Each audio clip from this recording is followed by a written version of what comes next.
Adornos, doutrina bíblica ou costume. Durante 2000 anos a Igreja cristã enfrentou dentro do seu próprio arraial muitos debates teológicos.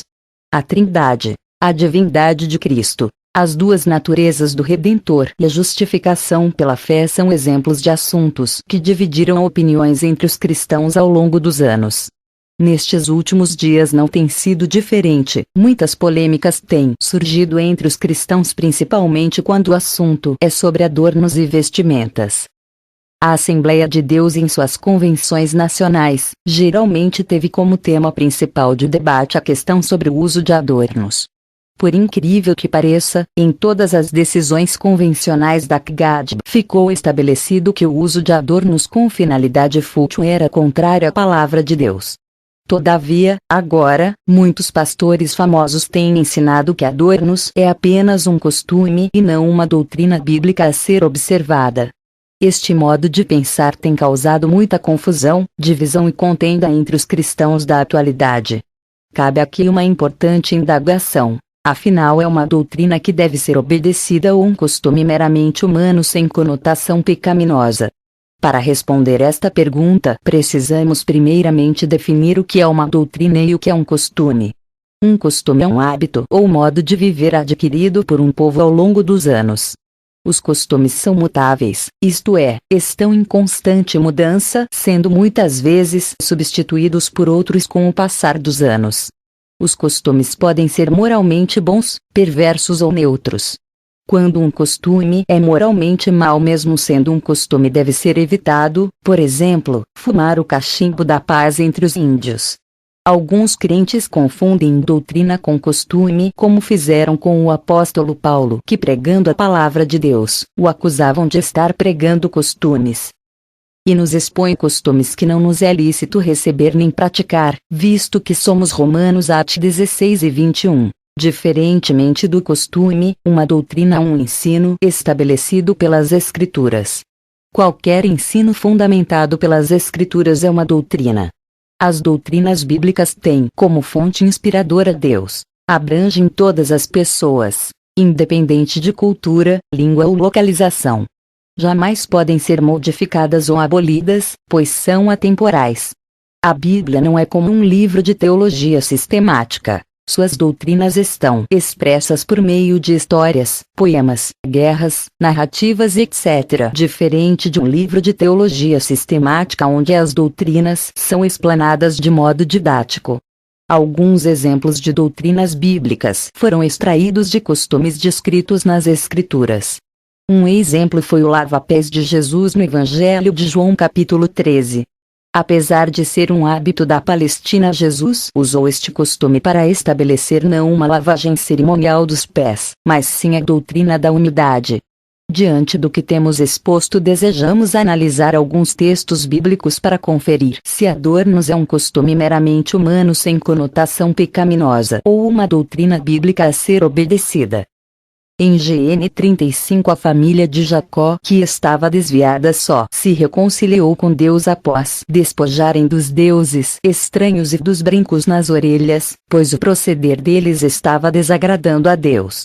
Em Êxodo 33, 4, 6, Deus ameaça matar o povo israelita no deserto caso insistissem em usar os adornos. Em Êxodo 13, 16, 26, Deus ameaça trazer juízo às mulheres israelitas por serem altamente vaidosas e usarem adornos. Diante dos textos acima citados fica difícil crer que o uso de adornos é apenas um costume que não desagrada a Deus. Note que não havia um só preceito na lei mosaica proibindo o uso de adornos e mesmo assim Deus considerava como algo terrivelmente pecaminoso merecedor de juízo divino. Em Jr 4 e 32 e 13, Deus condena a nação israelita comparando-a a uma prostituta que tinha o costume de se adornar para atrair seus amantes. Nos tempos do Lot eram as prostitutas e não as mulheres piedosas que se adornavam para atrair seus amantes. Leia PV 7:10. Algumas pessoas argumentam o contrário, dizendo que em Êxodo 16 Deus não foi contra o uso de adornos, pois ornou Israel de enfeites. O capitão 16 dias é uma alegoria onde Deus trata a nação israelita como uma mulher que está para casar com Jeová.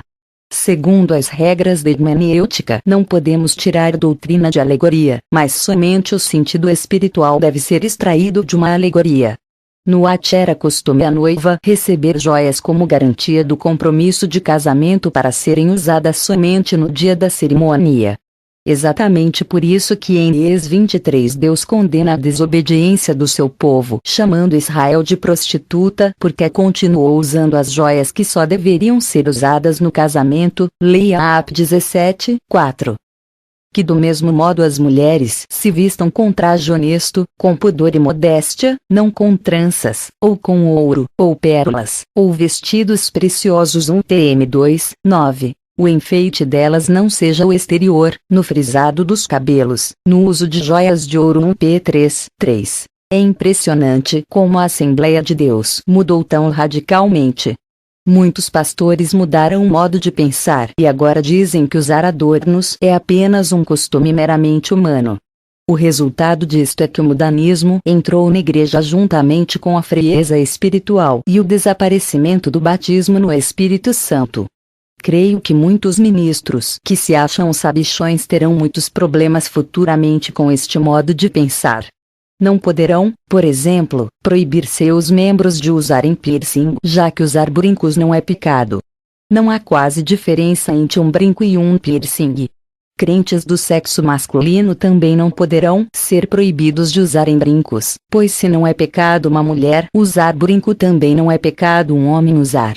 Até porque já estamos vendo em muitas denominações evangélicas homens crentes usando cabelo comprido como o de uma mulher. Daqui a pouco também não poderá se proibir um obreiro usar brinco, já que é apenas um costume meramente humano sem conotação pecaminosa. Ninguém duvide, mas em pouco tempo vamos ver nas igrejas evangélicas ministros com brincos nas orelhas. As tatuagens também não poderão ser proibidas, porque se não é pecado uma irmã fazer pinturas no rosto, também ninguém poderá proibir um crente se tatuar. A diferença entre uma pintura no rosto e uma tatuagem é que a tatuagem é permanente enquanto a outra não. Também não duvido se futuramente aparecer obreiros usando maquiagem no rosto e tirando a sobrancelha, pois este costume já é bastante comum entre os incrédulos do sexo masculino e a igreja de hoje é a bem imitar o mundo. Se estas coisas são apenas costumes, ninguém poderá proibir um membro de fazer uso, já que em si mesmo não é pecaminoso. Interessante é que por quase 2000 anos a igreja evangélica creu unanimemente que o uso de adornos era algo pecaminoso. Somente a partir do século XIX, com o surgimento do movimento liberal, é que mudou radicalmente. Todos os grandes teólogos do passado, os pais da igreja, os reformadores e todos os grandes estudiosos da Bíblia Sagrada criam que o uso de adornos era algo contrário à palavra de Deus. Até o início do século XX, as igrejas tradicionais que não creem no batismo no Espírito Santo tinham também este mesmo modo de pensar. Estamos vendo cumprir aquela profecia de Paulo que diz: mas o Espírito expressamente diz que, nos últimos tempos apostatarão alguns da fé, dando ouvidos a espíritos enganadores e a doutrinas de demônios, pela hipocrisia de homens que falam mentiras, tendo cauterizado a sua própria consciência 1 Tm 4, 1, 2.